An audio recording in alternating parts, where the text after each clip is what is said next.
مشتی گلیای عزیز، اگه تو یه رابطه شنیدی که گفت من عشق عالمو کردم و دنبال یه رابطه جدی میگردم، بدون هیچ تفکری فرار کنیم. سری فرار. اینا لاشی. نرو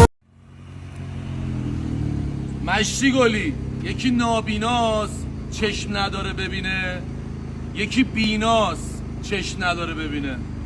یا علی چشم ندارن ببینن. خطای دید میدونی یعنی چی؟ یعنی طرف هیچ پخی نیست ولی تو گندش کردی. این بده. تا تحویلت گرفتیم یا بوهرت داشت بود قدم ما رو سر.